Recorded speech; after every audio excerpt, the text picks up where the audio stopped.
This week on Warriors and Company. All of the various fields of human inquiry, theology and philosophy and morality and psychology, meet rather beautifully in politics, and sometimes I wonder if politics isn't exactly that. It's the taking of all the sort of great ineffables and trying to make them have some meaning in the actual historical moment on Earth in which we live. Funding is provided by Carnegie Corporation of New York, celebrating 100 years of philanthropy and committed to doing real and permanent good in the world. The Kohlberg Foundation, Independent Production Fund, with support from the Partridge Foundation, a John and Polly Guth charitable fund. The Clements Foundation, Park Foundation, dedicated to heightening public awareness of critical issues. The Herb Alpert Foundation, supporting organizations whose mission is to promote compassion and creativity in our society. The Bernard and Audrey Rappaport Foundation. The John D. and Catherine T. MacArthur Foundation, committed to building a more just, verdant, and peaceful world. More information at macfound.org. Ann Gumowitz. The Betsy and Jesse Fink Foundation. The HKH Foundation. Barbara G. Fleischman. And by our sole corporate sponsor, Mutual of America, designing customized individual and group retirement products. That's why we're your retirement company.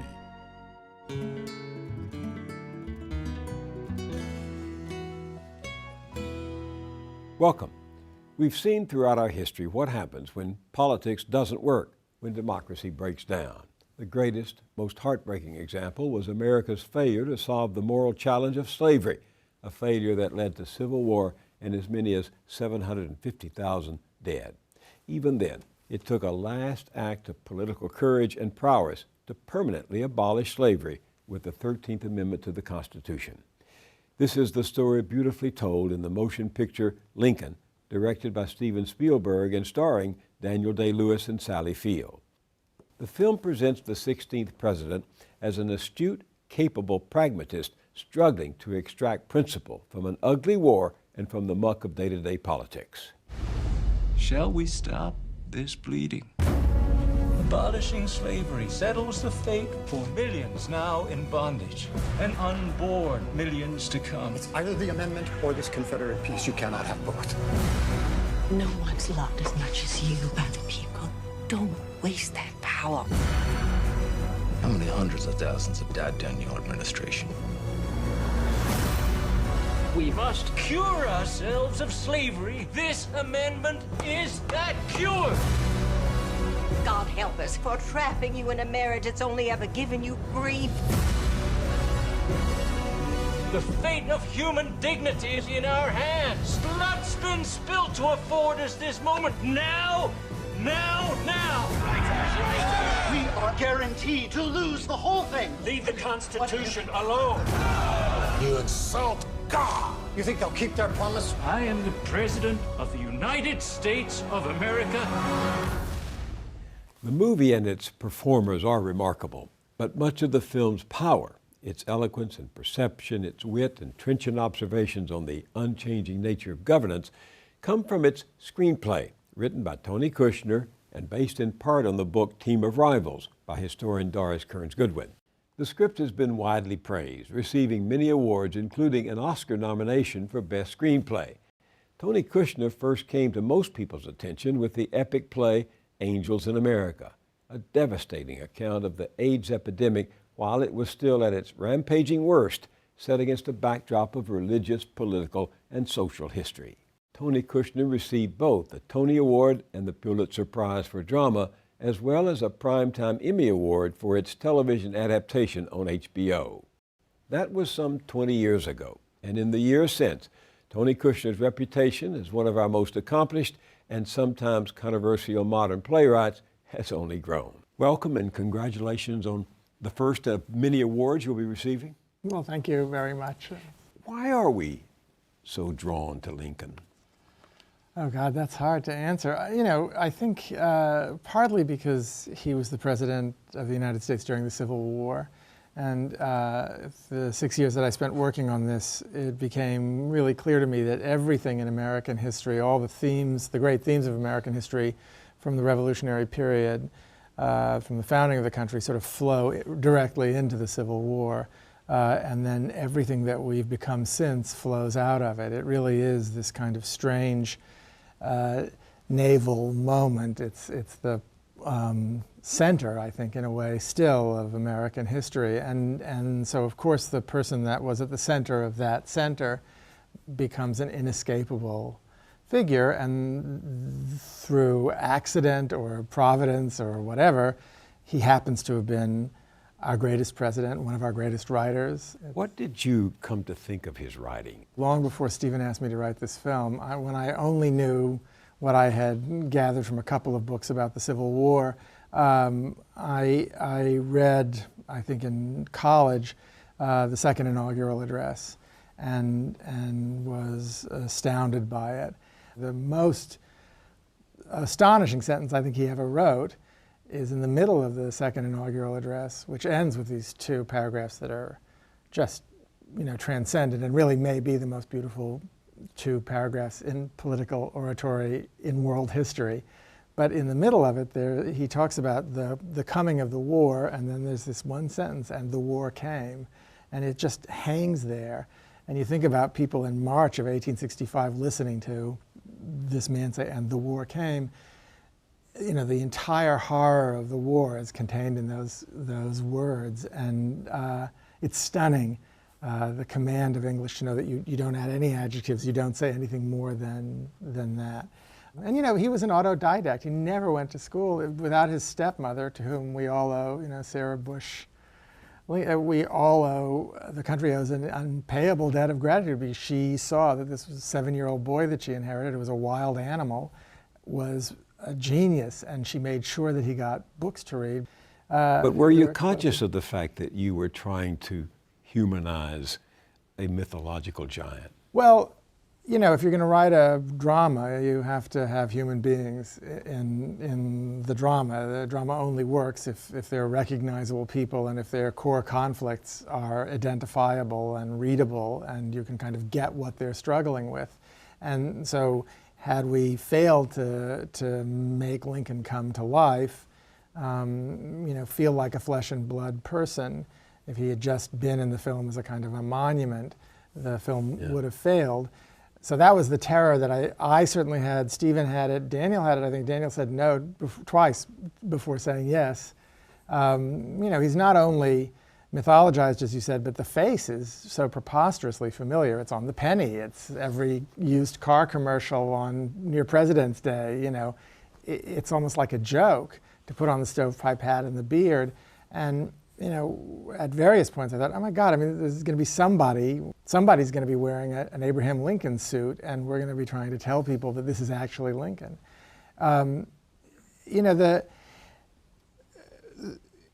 I struggled for about a year trying to get inside enough so that I felt like I could claim him as a character. But I come from the Deep South. I grew up in Louisiana. Lake Charles, Louisiana. Yes. And that helped. Why did it help? Because I think Lincoln was a Southerner, really, basically. He was born in Kentucky, then he went to Indiana and Illinois, but I think he had deep Southern roots. So there was a certain kind of speech that I think I grew up listening to that I was comfortable with it. And there are ways in which, I share some of his likes. Such as? Well, Shakespeare is his favorite writer. Shakespeare is my favorite writer. He liked Robert Burns. Robert Burns was one of my father's favorite poets, and I adore Robert Burns. He loved going to the theater. He really loved actors and acting. They went as often as they could. Over and over. It's amazing. It's just any time he had a spare second. He was criticized for it sometimes, but anytime he had a spare second, he would go either to the opera or to theater, but he loved theater much more. You said you worked 6 years on this. Yeah. How did you go about the research? I just started reading, and we started with Doris's book because Stephen had bought the rights to it, and I was curious to read it anyway. It's a great read and a great book, but it's the definition of a thing that can't turn into a 2.5-hour script. Yeah. I knew immediately that, just from what I had read, even before I read Team of Rivals, that there was going to be too much material. If we tried to cover the whole thing and the Civil War as well, we would do one of those horrible things that's like all the high points, he does this, and then he delivers the Gettysburg Address, then And that's no fun to watch. It's not dramatic. The pace of it and the rhythm of it is determined by research and biography, which is not dramatically constructed. It's just what happens. And to organize the film around a series of core conflicts, we'd have to pick something. So I said to Stephen, I think, let's just do the last 4 months. There's something in the last 4 months that can stand in for every single major kind of conflict that Lincoln had to contend with. And The last 4 months of his life, January, February, March, 65. So I wrote a screenplay. It was 500 pages long, and I gave it to Stephen. And Stephen is always surprising, and after he read the first 150 pages, which was January, he said, I love this. I'll read the rest of it, but this is a movie. And I thought, well, that's great to hear, but you can't make a movie. This is the first movie about Abraham Lincoln in 72 years, except for the vampire killer thing. You can't make the first movie about Lincoln about the passage of the 13th Amendment. I mean, hardly anyone knows that happened. Stephen just kept coming back to that and saying, that's the exciting thing. We can make it, he said, when he first read it, he said, I knew that the amendment passed, but I sat there wondering if it was going to pass when I was watching the vote. He is clearly one of the most mythologized figures in all of history, and here you and Steven Spielberg come trying to put flesh and blood back into this icon. Was there a eureka moment when you suddenly saw into the character, saw what you were looking at to make the man come alive? There were a couple. One was a letter that Seward wrote to his wife, Fanny. Secretary of State Seward, Secretary who of was State William Seward. Lincoln's chief advisor. Right, and his chief rival for the presidency in 1860, and his mentor. I mean, Seward had advised Lincoln in the 50s. They spent the night together in a hotel room in Boston, and Seward said, you should focus on slavery. It's a really good angle, which is the difference between Lincoln and Seward. I mean, Seward was anti-slavery, but his wife was constantly berating him for making too many compromises, and he was hated by the anti-slavery left because he had made too many compromises, and they could smell, not a rat, he was a really great man, but they could see that he wasn't as serious as he needed to be. And there's a letter that Seward wrote to Francis about 8 months, I think, into the first term, and he says, our rail splitter grows daily in I think it's strength and compassion, but he uses these two words that we usually think of as being antithetical to one another. And those two, that was a big thing. It's getting that impossible combination. And part of what Lincoln shows us is that you can be both. You can hang on to your humanity and be a great war leader. You can not sacrifice the ability to suffer with those that you see suffer. And at the same time, retain the name of action. You can keep doing things and be decisive. Being thoughtful is not antithetical to being decisive. There was a scene that I knew immediately when we saw the movie I had to ask you about. Lincoln walks from the White House to the Telegraph Center, where he went regularly to receive messages from his generals and his reports from the battlefield. And he's sitting there almost as if he's talking to the two telegraph operators, but it's really a soliloquy in which he talks about Euclid. Euclid's first common notion is this: things which are equal to the same thing are equal to each other. That's a rule of mathematical reasoning. It's true because it works. Has done and always will do. In his book, Euclid says this is self-evident. You see, there it is, even in that 2,000-year-old book of mechanical law. It is a self-evident truth that things which are equal to the same thing are equal to each other. What led you to include that scene? I was fascinated to read that when he was already grown, Lincoln, we have a list of books that we know he read when he was a kid, and that when he was in his 30s, I think after he was defeated for Congress, he decided to read Euclid to improve his reasoning. Father of geometry. Right, and I thought, that's weird. Why wouldn't you read a book of sort of traditional rhetoric or of logic? Why would you read geometry? And then I thought, but of course, because Lincoln wasn't just a linear thinker, Lincoln thought volumetrically. And I got the book, and even though I'm essentially innumerate, and didn't do well in geometry at all, I decided to try and read it and see, is there anything interesting here? And this is one of the very first things you read. This is a self-evident truth that about equality, that Euclid starts his introduction into how the physical universe, in a sense, is constructed and can be comprehended by talking about equality. And I thought, well, you know, Lincoln, nothing escaped him, and this is an interesting thing. And so this is the moment of great decision, where he has to decide whether he's going to try and actually push the amendment through to end slavery, or seize it an opportunity to end the war with slavery still very much on the table. And this was the big dramatic moment of decision. You say you chose to focus on this fight to pass the constitutional amendment in the House. It had already passed in the Senate in January of 1865, just a few weeks there. Frame for us the significance of that fight. What is actually going on that we should have cared about? Well, the Senate had passed the amendment to abolish slavery the spring before, and the House had defeated it. The Republicans had a majority, but not a supermajority, and you need 2/3 of the House and the Senate to pass a constitutional amendment. So Lincoln made this decision. He didn't do it hugely publicly, although he let it be known that the administration was behind this surprising introduction of this failed bill to amend the Constitution back into the House. And Seward concocted a campaign of offering jobs to convince 20 lame duck Democrats to vote, and it passed by 2 votes. I think the importance for Lincoln was the sense that he had, you know, and he said it in 1858, a house divided against, you know, we cannot exist half slave and half free. And I think that Lincoln felt that the war literally could not come to an end with slavery on the table, that even if that Civil War stopped, the country would eventually fall apart again over the issue of slavery. And the issue of slavery expanding in the West was an enormous concern for everyone. And Lincoln felt that slavery was antithetical to the democratic experiment. And when he says in the Gettysburg Address, this is a proposition, we're testing a proposition, he meant it literally. Democracy was a radical idea in the middle of the 19th century still.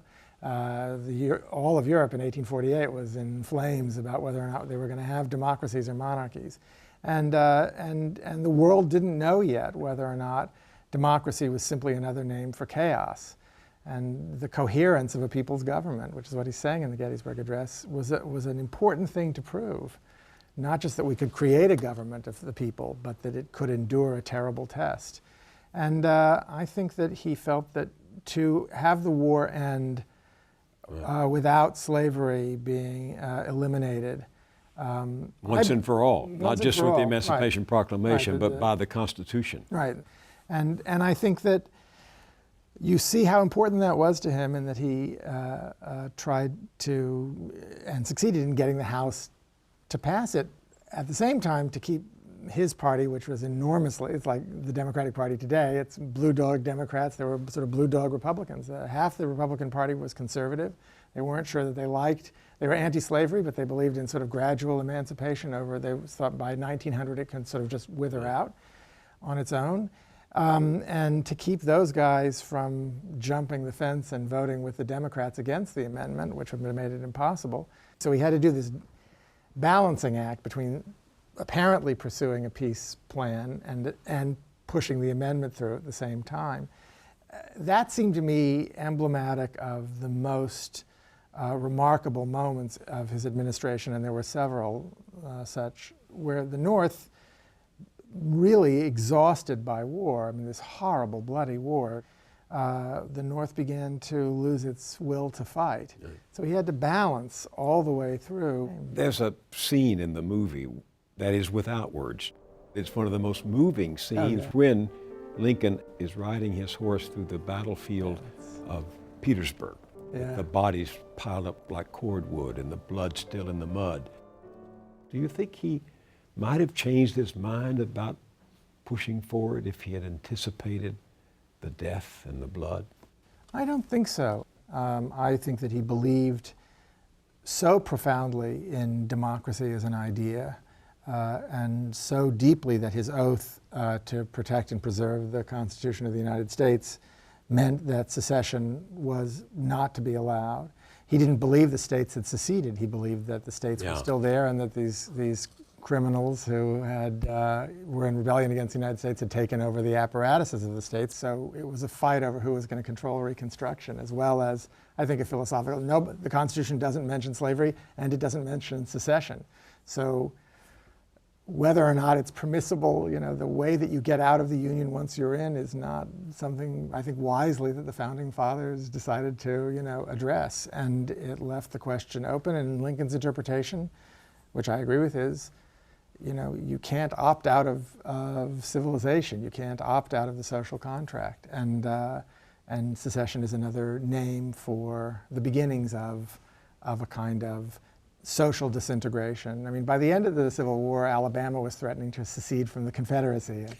Just a couple of weeks ago, when the Texans said, we're going to secede from the United States, Austin said, well, good, then we're seceding from Texas. And that's the way it tends to go. It will disintegrate. And the idea of preserving a union, the mystical idea of a union, I think he got how essential that was for the whole thing to work. So the cost was horrendous. I mean, we now think maybe as many as 800,000, not the 600,000.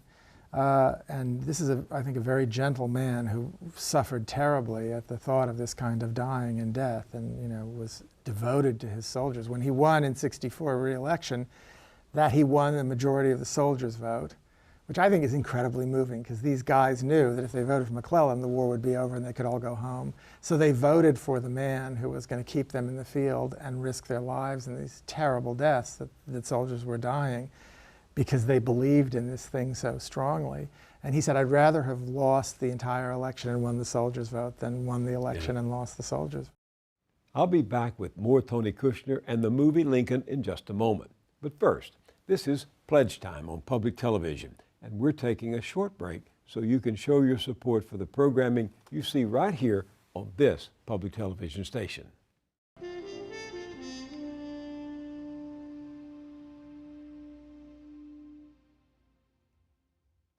For those of you still with us, a special treat, an excerpt from a conversation with Lincoln historian Harold Holzer and actor Sam Waterston, who played Lincoln twice, once in the 1988 Gore Vidal TV miniseries Lincoln, and again in the 1993-94 Lincoln Center Theater production of Abe Lincoln in Illinois. In this segment, Waterston takes us behind the scenes and shares his preparations for the role. Sam, when you first knew you were going to play Lincoln, were you intimidated? Actually, I was kind of protected by my own ignorance. And it wasn't really intimidating until I began to do the research. I went to the Library of Congress, and I was standing there looking around. There were thousands and thousands of card files all over the place, and I didn't know where to begin. And a nice woman came up to me and said, you look lost, can I help you? And I said, yeah, actually, I was wondering if you had anything here about Lincoln.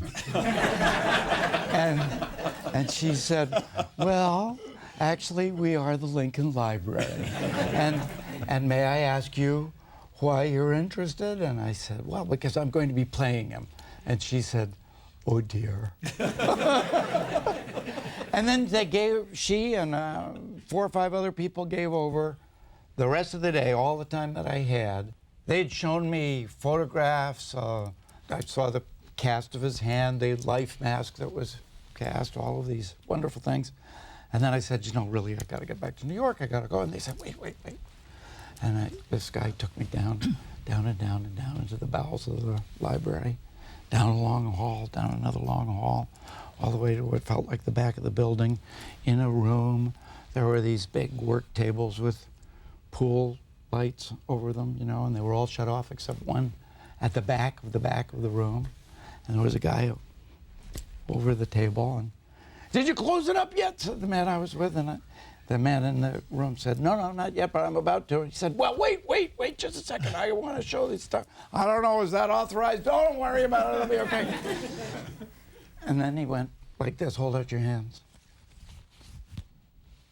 These are the contents of Lincoln's pockets on the night he was shot. What were they? 2 pairs of glasses, I think. One of them was a gift from Billy Herndon, his law partner, his wallet, a watch fob, some studs maybe, Pocket knife? a pocket knife, Confederate money, reviews, Reviews? both positive and negative. Press reviews of his trials? Yeah. A hanky embroidered by Mary A.L. It was a galvanizing and very thrilling thing. It was like, Well, this raises the question I've often wondered about, not only for an actor, but especially for a historian. How do you cope with a man who comes to you wrapped in a myth? Well, there are two ways to answer the question. The first is when you're doing research and writing or presentations, you don't pay much attention to what's been written in the last 75 years. You go back to the original sources. You discover the man through his image and through his writings. If you're lucky enough to have the experience of that connection to the raw materials of his life, which few of us have had. I got to hold the contents of your pockets once. That was as close as I got. For a few minutes, then you took it back. yeah, naturally. The other answer, though, is, I mean, you go back to the original sources. Lincoln's writing is enough to immortalize. I mean, it's enough to justify the study that has been pursued so avidly for so many years. But there's another answer to the question, and that is, you know, Lincoln said, "Let us believe that George Washington is perfect because it helps us strive to perfection." There are many modern politicians, including Mario Cuomo, whom we both know, who says, let's not denigrate Lincoln publicly. Let's keep him on a pedestal because it makes others aspire to join him on the pedestal. It brings out the best in modern leaders. And I think there's something to be said for that as well. We now continue with Moyers and Company. What about the scene where the amendment is in doubt? Lincoln himself seems skeptical that they're going to make it, and Seward has been pushing him to be careful not to let it be known that he's around town trying to rouse up votes. And they're in the theater, and Mary Lincoln turns, well, let's look at it. You think I'm ignorant of what you're up to because you haven't discussed this scheme with me as you ought to have done?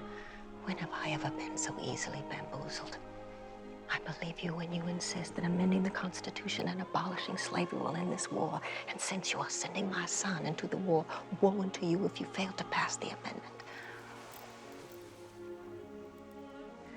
Seward doesn't want me leaving big muddy footprints all over town. No one has ever lived who knows better than you the proper placement of footfalls on treacherous paths. Seward can't do it. You must. Because if you fail to acquire the necessary votes, woe unto you, sir. You will answer to me. You will answer to me. Why did you put that scene in? For what reason? Well, you know, I mean, partly because I think it spoke a provable truth about their relationship, which is that she, you know, he left her at the altar famously and went into what we think of as a Great Depression. My feeling was that he knew that if you married Mary Todd, you weren't going to stay a circuit lawyer in Illinois, and that she was going to make him step into his role. I don't think it's that thing that Pascal says, anyone who's a genius and doesn't know it probably isn't one. I think Lincoln knew from the time he was a boy that he was able to do things intellectually that most people couldn't do. And I think he knew that his particular genius, weirdly, was not so much as a writer, because I don't think he could have written he wasn't Emerson. I think he knew that his genius was in politics, which is a strange amalgam field. And I think he knew, as everyone knew in the middle of the 19th century, the main issue was going to be what was going to happen to slavery and could the country cohere. We knew this from the constitutional era on. And I think he was terrified. It's a Garden of Gethsemane moment. It's like, do I have to take up this cup of poison? He knew what would become of the person who stepped into the center of that crucible. And he also knew that it was probably his destiny, that he alone, of all people in the United States, I believe, really saw how to do this. Certainly no one else gave us any evidence of having been able to do the whole thing. And I think he ran from her because he was running from that terrible destiny. I think that you want to see a marriage that had that degree of importance, and I absolutely think it's plausible, whether she used that particular formulation or not, that she went and listened to those debates, we know that, and that she, if for no other reason than he wanted it, and so she was determined that he was going to get it. A month later, when Sumner rejected the delegates to be seated as congresspeople from Louisiana, which Lincoln really wanted, Sumner got up and filibustered and destroyed their chances of being seated. Mary wanted to murder, she literally wanted him murdered because he had defied her husband. In that same vein, later in the movie, Mary tells her husband, "All anyone will remember is that I was crazy and I ruined your happiness." Do we know if she really said that? I'm almost certain she probably never did, although I think she thought it, and I think she was afraid of that. I think that she was very self-aware and very self-punishing and didn't know how to fix that image problem except to get angry at the people who were assailing her and then make the image problem worse, until at some point she finally sort of gave up on the idea that anybody was ever going to really like her. But she didn't really see her job in life to be liked. Her job in life was to protect him. She adored him. She made his life difficult. He also made her life difficult. I think she's gotten a terrible bum rap. I think she How so? Well, because we think of her as a lunatic. Yeah. She wasn't. What Mary Lincoln endured in the White House is beyond telling. I mean, the death of her son, Willie, in '62, this carriage accident on the eve of the Gettysburg Battle where her head was literally split open and she had brain damage, clearly, that lasted for the rest of her life, these horrendous headaches. She really almost died. It was an assassination attempt. Probably somebody loosened the pins on the carriage that she and Lincoln were riding in, and it smashed into a tree, and she cracked her head open. And, you know, she'd already lost a son many years before, and he was a very difficult husband. He was, as everyone says, incredibly dear and warm and available and a great listener and sympathetic and funny. And at the same time, the people who loved him the most said he was cold as ice and removed and could be completely ruthless when he needed to be in terms of his political maneuverings, and a strange character, and he really was that. And I think, you know, he would go to her room many nights, and she believed in ghosts and the afterlife, and a lot of people did back then, and he would tell her these terrifying dreams that he had. He says, by the way, I had a dream last night that the White House burned down and you and Tad were in it and you were burning up and I couldn't get in to save you and you burned to the...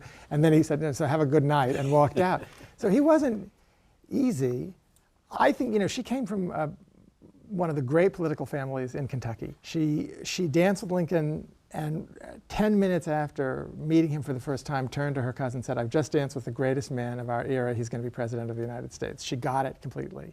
I thought you were superbly sensitive to the grief that bound them, even though it also separated them. Yeah. Each grieved differently, but in their grief, they seemed to find something for Yeah. each other. Well, I think that's exactly right. And I think he found something in her inability to control it. I mean, I think that, you know, I've certainly known marriages like this where not only the domestic labor, but the intellectual and the moral and the emotional labor gets divided.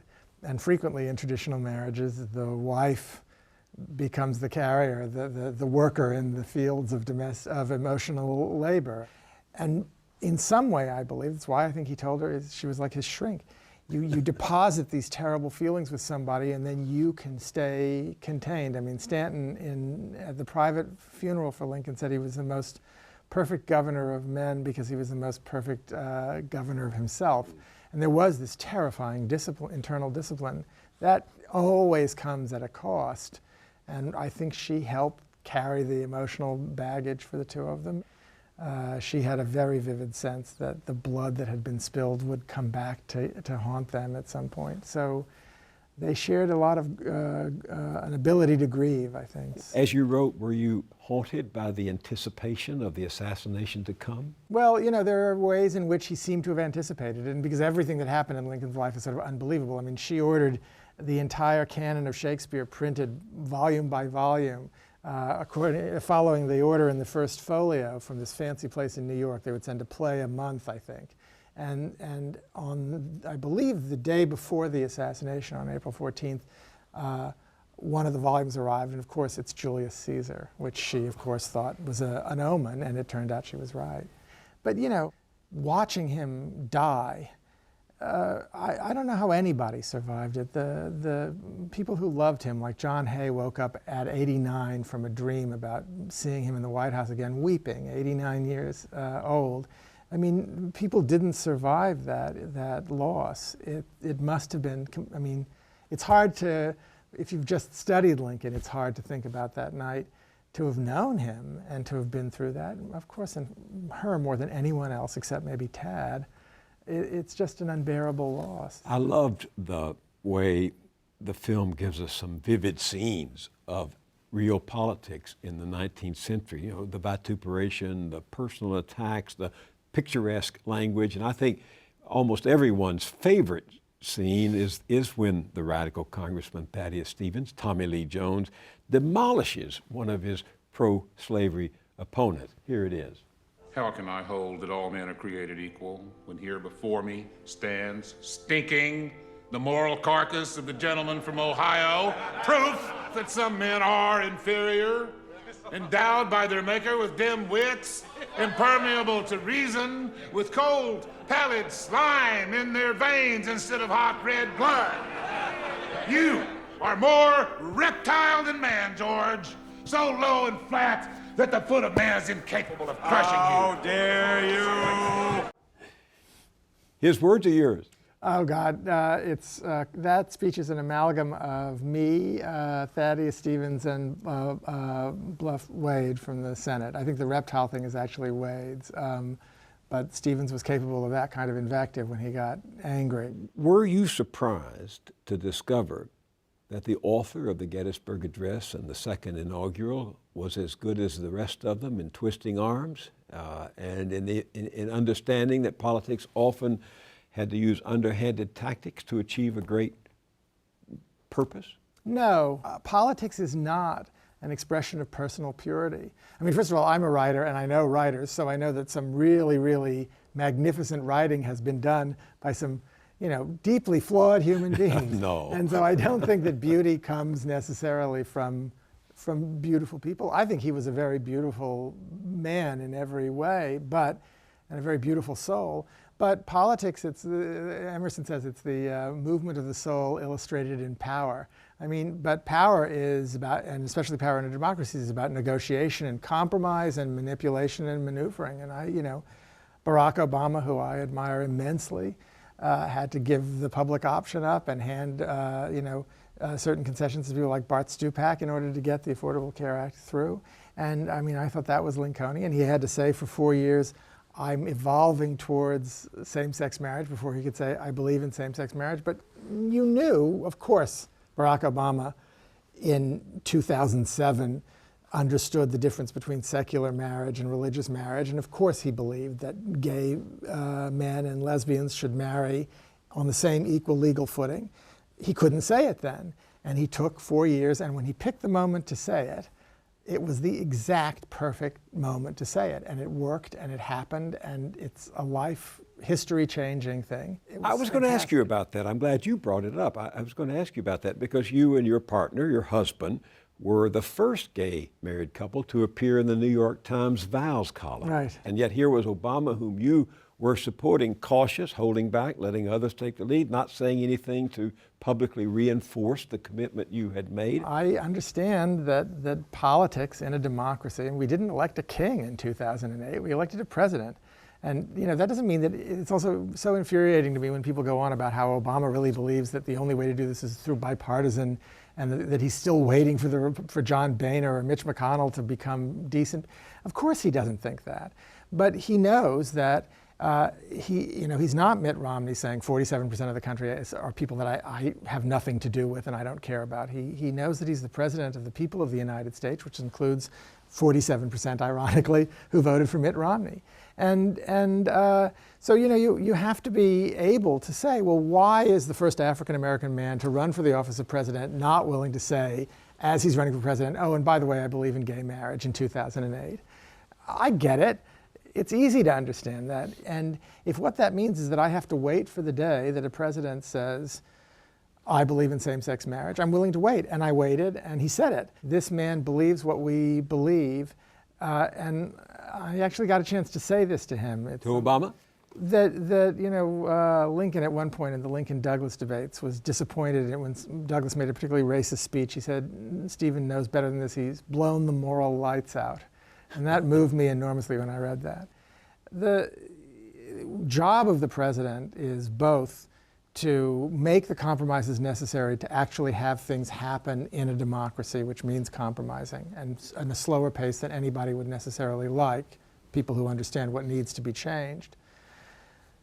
At the same time, he has to keep telling us where we're going, what we're trying to arrive at. And I think that Obama has done an astonishing job of doing that over and over and over again, of reminding us that government is a good thing, of reminding us that we're a country where people have to work together, that we're not a group of insanely isolated individuals who happen to live on the same, piece of land, and that we share responsibility for one another, because without that shared responsibility, our own lives are destroyed.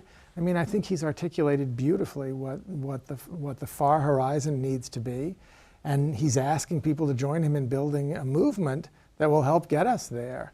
And we've lost a lot of ground in the last 40 years. I've been critical of Obama for being too cautious and not fighting hard enough in his first term, but I was also conscious in watching the film that, like Lincoln, he seems aware of the process of democracy. Listen, I mean, I think that the left at this point and progressive people have a complicated job, which is to figure out how we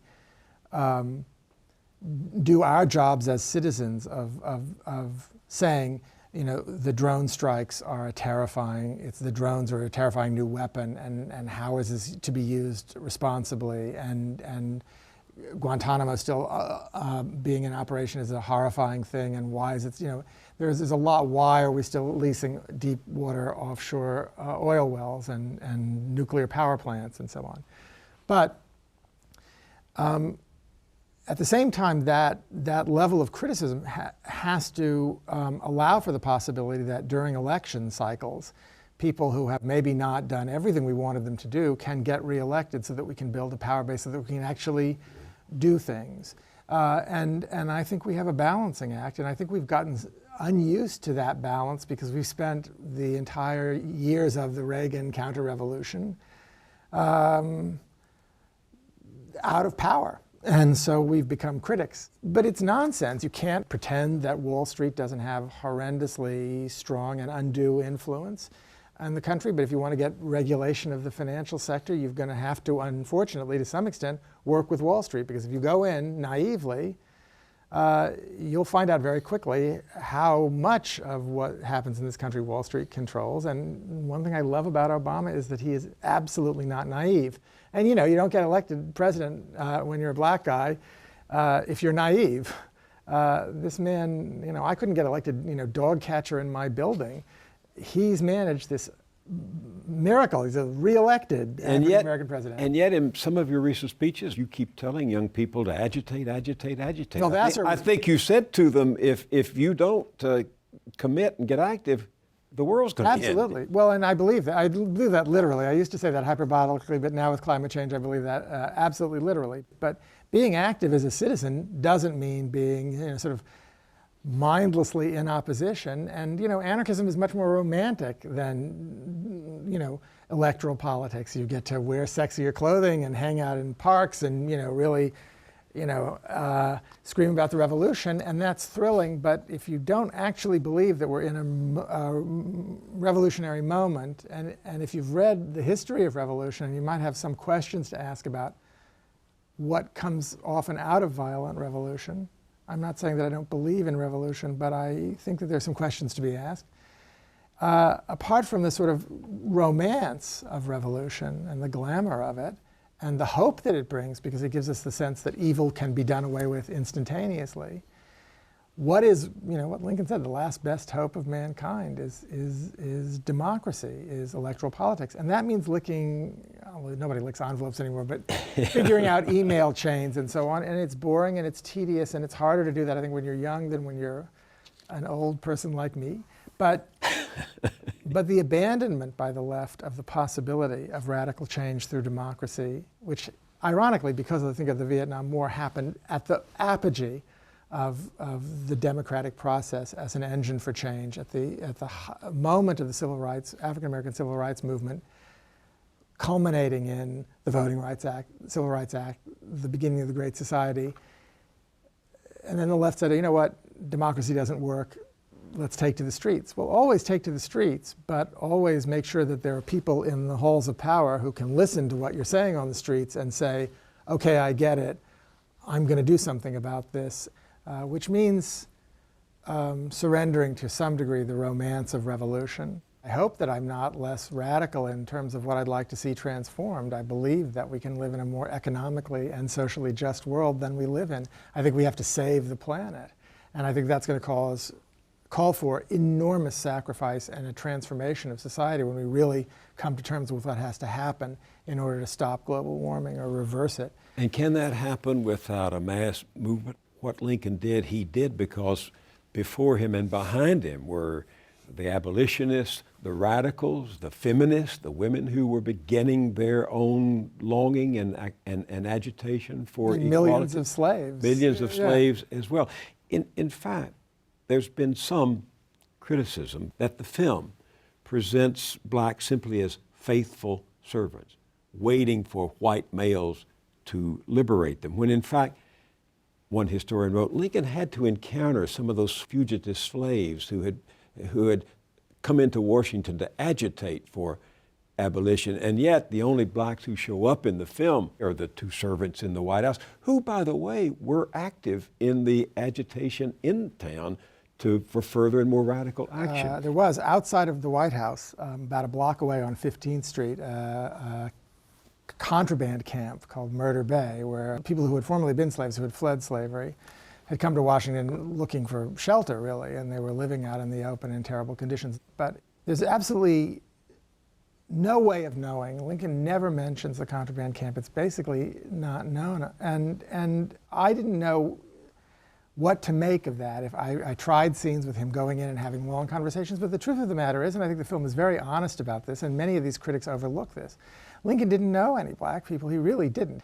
You know, we decided to make a movie about amending the Constitution to prohibit slavery before the end of the war. It's a decision that Lincoln made that he clearly felt was an important decision. When the amendment passed, he signed it, even though presidents don't sign the amendment, because he was so proud of it, and he called it a king's cure for all the evils. And I think it, more than the Emancipation Proclamation, is, as Thaddeus Stevens said, the greatest measure of the 19th century. So we wanted to celebrate the fact that that happened. We wanted to celebrate the fact that it happened in the House of Representatives, one of the least popular organs of government ever in human history, but which can do amazing things. And we wanted to tell the story truthfully, which meant that we were dealing with a bunch of white guys in this ugly little town, muddy, crummy little southern town surrounded by the Civil War. None of them had slaves. None of them had ever owned slaves, or almost none of them. They had no direct experience of slavery, which is true of so many of the Northerners who fought the Civil War. They didn't like black people. They didn't really have strong feelings maybe about slavery, but they knew enough to know that slavery had to go. And they somehow or other, both by hook and by crook, rose to their historical purpose and got rid of it. And I think that's a story worth telling. You are more than a political junkie. Your heart seems always in politics in one way or the other. Is that right? And why? Because I feel that, you know, I'm a Jew, I'm a gay man, maybe because I'm a Southerner, because I'm an American. I think that all of the various fields of human inquiry, theology and philosophy and morality and psychology, meet rather beautifully in politics. And sometimes I wonder if politics isn't exactly that. It's the taking of all the sort of great ineffables and trying to make them have some meaning in the actual historical moment on Earth in which we live. And so I find politics deeply fascinating for that reason. And I also know, you know, I think it's a mistake to think about the Holocaust and not to think of its place in a political history, not to think of it as this kind of the horrible realization of the worst dreams of the German right. and to think of it as being something removed from history. It wasn't. It wasn't a magical event. It was a historical event.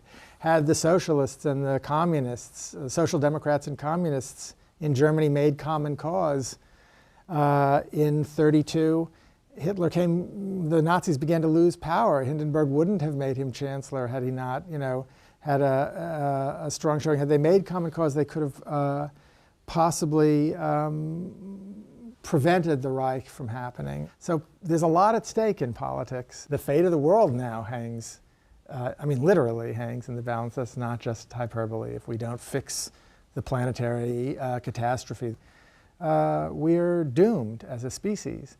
And the solution to that is not going to be mystical. The solution to it, I believe, is going to be political. So we have to get political. Tony Kushner, this has been a wonderful conversation. I appreciate Thank very you. much your being with me. I loved speaking with you. So thank you.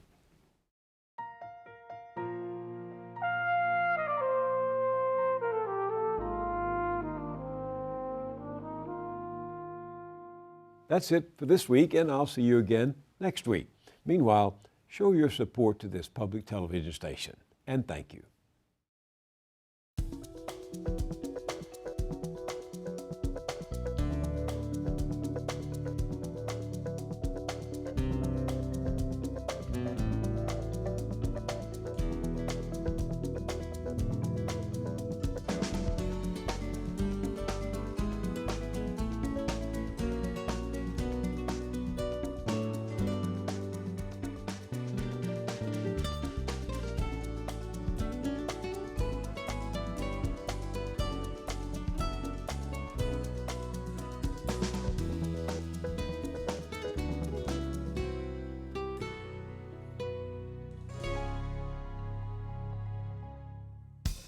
Funding is provided by Carnegie Corporation of New York, celebrating 100 years of philanthropy and committed to doing real and permanent good in the world.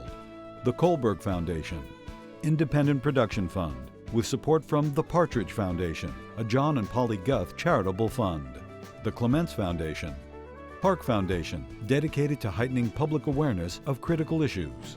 The Herb Alpert Foundation, supporting organizations whose mission is to promote compassion and creativity in our society. The Bernard and Audrey Rappaport Foundation. The John D. and Catherine T. MacArthur Foundation, committed to building a more just, verdant, and peaceful world. More information at macfound.org. Ann Gumowitz. The Betsy and Jesse Fink Foundation.